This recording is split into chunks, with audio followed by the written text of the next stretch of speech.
Hi everyone. So if you just read my blog article, you saw that I came to a couple conclusions that pillow height is important and pillow material is important.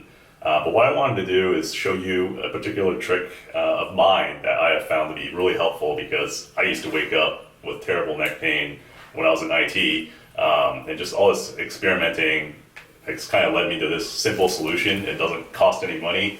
I'm very much a DIY type of person. If you can do anything to help yourself, I think it's great. Really quick, I just kind of want to show you a couple of pillows I used to use. This one you guys are probably familiar with. It's one of these Tempur-Pedic type of foam ones. I liked this one, but one problem I felt with it is it's a little too hard when I'm sleeping on it.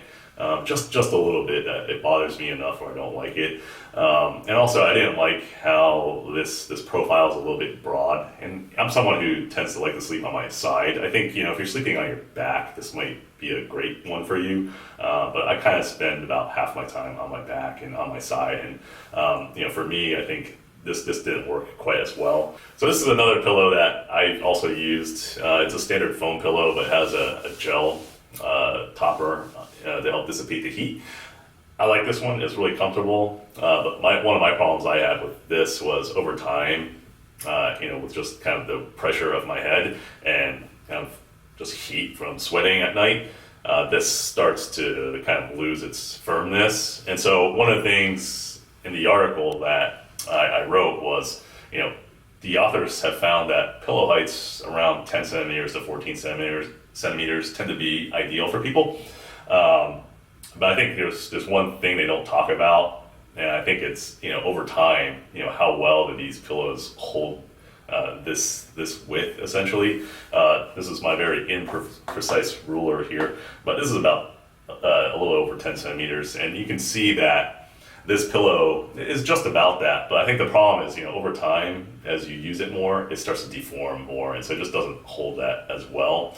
And so the solution I've come up with, instead of just throwing more money at the problem, trying to buy pillows after pillows, is I actually sleep on a polyester pillow now.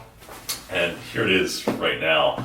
And it's kind of worn down a little bit over time, but I think one of the things that I've also noticed from reading that research was that these polyester pillows tend to hold up pretty well. And I think part of the reason is because just because the material, it tends to withstand heat and moisture probably a little bit better than the foam ones.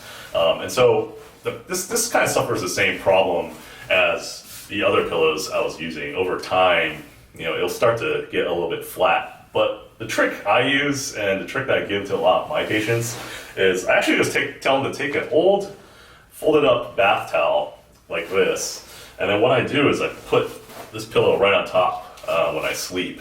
And so even though this pillow deforms a little bit, it still kind of maintains a certain height, which for me, I found it's enough. It keeps me comfortable, and I think a good gauge of whether it's working for you is, do you feel like you have to shift your pillow around when you're laying on it? And I found that this for me has worked really well whether I'm laying on my back or I am laying sideways. I don't know if this will necessarily work for you, but this has done wonders for me. And as someone who used to wake up with a stiff neck all the time, it's great having to just wake up and go and not have to stretch my neck out in the morning. And so I've been using this solution for about 4 years now. And so I'd say give it a try. If anything, at least it'll help you figure out what's a good height that you need for your pillow, and can help you maybe narrow down the one that you want to buy out there. So thanks for watching, everybody. I'll put the link to the blog in case you didn't read it, and I'll see you next time.